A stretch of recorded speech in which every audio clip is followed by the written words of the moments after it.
মুখপাত্র। আমরা আজকে এখানে যে প্রস্তাবটা এসেছে এনসিপির বিষয়ের ব্যাপারে আমরা তীব্র দ্বিমত পোষণ করেছি।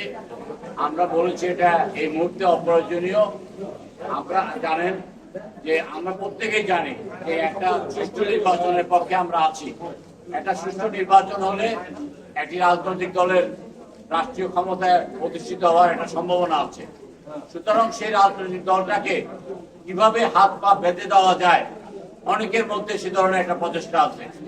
তার মধ্যে এনসিপি, আমার মনে হচ্ছে যে সংবিধান সংশোধন কমিটি অথবা জাতীয় ঐক্যমত্য কমিশন তারা এনসিপির কথাটাই বেশি শুনছেন, তারা তাদেরকে প্রাধান্য দিচ্ছেন।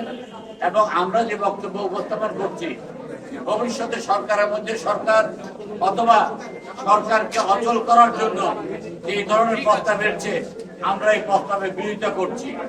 আমরা মনে করছি যে এই প্রস্তাবের কোনো সারবত্তা নাই। অনেকে অনেকভাবে বলার চেষ্টা করছেন, কিন্তু আমরা স্পষ্টভাবে বলেছি যে ভবিষ্যতে যে রাজনৈতিক সরকার আসবে, সেই রাজনৈতিক সরকার এই ব্যাপারে সিদ্ধান্ত নেবে।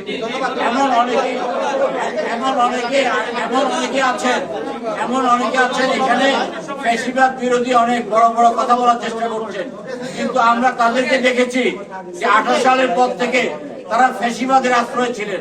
তারা আজকে এখানে এসে মহান গণতন্ত্রী সাজার চেষ্টা করছেন। সাংবিধানিক পদের যে বিষয়গুলো আসছে, সংবিধানে কিন্তু সাংবিধানিক পদে নিয়োগের ক্ষেত্রে নির্বাহী বিভাগের পূর্ণকালের বিধান নাই। সেক্ষেত্রে যদি সাংবিধানিক কাউন্সিল গঠন করা হয়, সেক্ষেত্রে নির্বাহী বিভাগের ক্ষমতা কি হবে?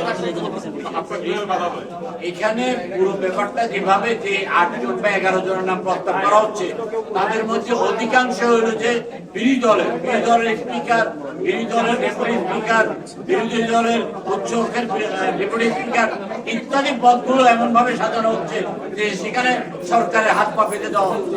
আমাদের বক্তব্য এখানে।